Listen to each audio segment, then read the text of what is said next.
Well, it's been a real spicy week for Diddy and his trial. And guess what? Meek Mill got thrown into it this morning. So he took to Instagram and he put on the record the craziest thing he has ever seen at Puffy parties. Look at this. Sometimes I wonder, just to put that on public record, and the craziest thing I seen at a Puff party is Coke vibes. And that's going on at all these parties. I'm from North Philly. I had millions since I was 23. I don't even want to be addicted to weed. Not judging, but I see it different. In the midst of Diddy on federal trial, I want to bring back up Lil Rod and his lawsuit that was dropped. He never said my name, but all these blogs amplify that whole agenda against me. My culture don't believe it, but it's attack on my brand, and I want to get on the bottom of it. Now, the reason why Meek Mill came out with all of these tweets is because last night on DJ Akademiks stream, everybody was saying why Meek Mill ain't the one that's in trouble or anything. So DJ Akademiks had this to say. It did not say Meek Mill name. Wait. Oh, hold up. Never mind. Wait, what the? I forgot. Look, Mr. Combs informed Mr. Jones that he had engaged in sexual intercourse with a rapper.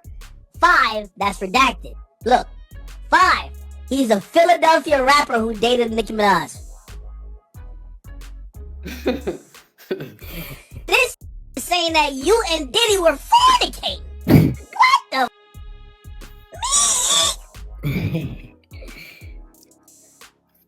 I'm not gonna let no bum-ass producer talk about my close personal friend Meek Mill like this. Meek Mill is a straight-up gangster. Why y'all saying look up the pool video? Hey, you deserve it, daddy. You put in that work. Now, I talked to some old heads, like some still wearing, like, you know what I mean, Evisu jeans, you know what I mean? Like, they still rocking Rockaware and Sean John. It did not say Meek Mill name. They tell me that Diddy's just old. Like, they said in the 90s and 80s, called other men daddy. Like, that was a term of endearment. You feel me? So instead of saying homie, back in the 90s, you called other daddy. That was the thing. Yo, daddy, what's up, daddy? Daddy. Yo, daddy, you looking good, daddy. That's what I heard.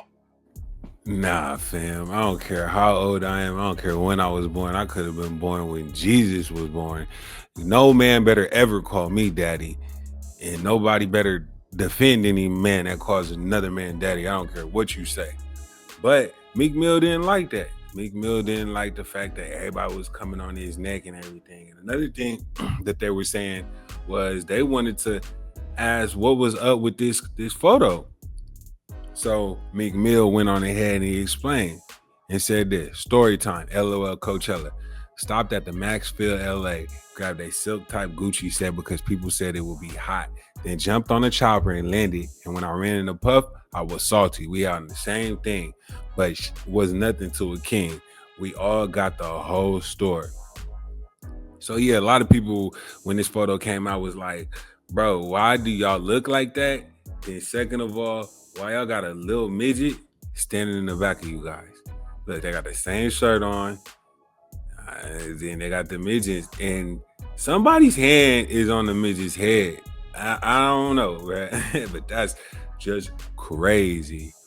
But that wasn't the craziest, spiciest thing that actually happened in court today, because man, today a special agent took the stand and exposed a lot of stuff from Diddy, bro. Like what? Like I'm confused now because they making it sound like being a freak is a crime.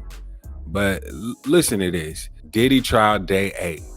The prosecution continued with Special Agent Gannon seized, and he identified the next items as high heels and sex items found in Diddy's master closet, and 3 cell phones found in a Balenciaga boot. I don't know why they got 3 cell phones in a Balenciaga boot, but hey, I guess you gotta make a long distance call. Inside the closet, there was also a Gucci bag that contained liquid residue, which tested positive for meth and liquid MDMA. The bag also contained smaller bags of pills in various colors. Some timestamped with a Tesla symbol. These tested positive for the active ingredient Xanax. The prosecution presented various images of evidence and showing additional items that were seized from Diddy's homes. The images included photos of boxes filled with bottles of baby oil and personal lubricant. He specified that he seized 25 bottles of baby oil and 31 bottles of lubricant from the closet in Diddy's home. Agents also found a dark wood box with the word Puffy inscribed on the top. Gannon testified the box contained MDMA and capsules containing an active ingredient in mushrooms. Gannon was asked about a gun being found in the suitcase. He confirmed a loaded .45 handgun was found and held up an evidence bag filled with bullets recovered from the firearm. During the cross-examination by Diddy's attorney, Gannon confirmed that the firearm found in Diddy's home was wrapped in a towel and that agents did not find any photos of Diddy with the firearm. Diddy's team suggested that it's easier to get fingerprints and DNA from metal handguns despite the serial numbers being scratched off, and Gannon replied, "Can't say if it's easier, but it can be done." So yeah, they found a lot of stuff in Diddy's home, and it's unfortunate because they saying that if Diddy loses this trial, he probably gonna lose his $400 million net worth if he's convicted. Right now, Sean Diddy Combs isn't only fighting for his freedom, but also his money. Even with all his legal troubles, Forbes estimates his net worth is still around $400 million. But if he were to be convicted, all of that could be in jeopardy. Why? Because the government could actually seize his assets. People might hear that and think, wait, does that really mean that all of his businesses, all the money he has, could conceivably have been used to finance this? Therefore, it's all fair game? Yeah, it pretty much is. I mean, this is a very, very broadly phrased forfeiture allegation. It doesn't look like there was any sort of pre-indictment seizures that they're counting towards it. Normally you see things they've already gotten their hooks into. So it's basically just saying if it is an instrumentality or a proceed, we're going to go after it. And they've named the enterprise in a very broad way. Right now, Sean Diddy. The RICO.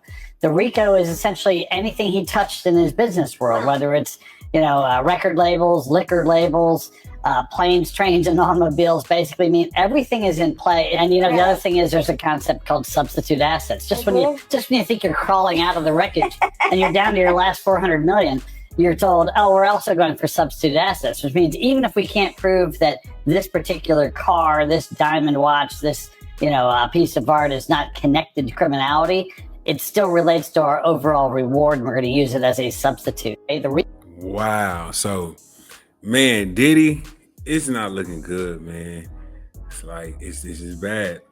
So let us know what you think. Do you think that Diddy's going to walk free? Or do you think that if he does walk free, he's going to walk free broke? Or is he going to end up doing life in jail? Let us know. Keep it locked. Stay tuned.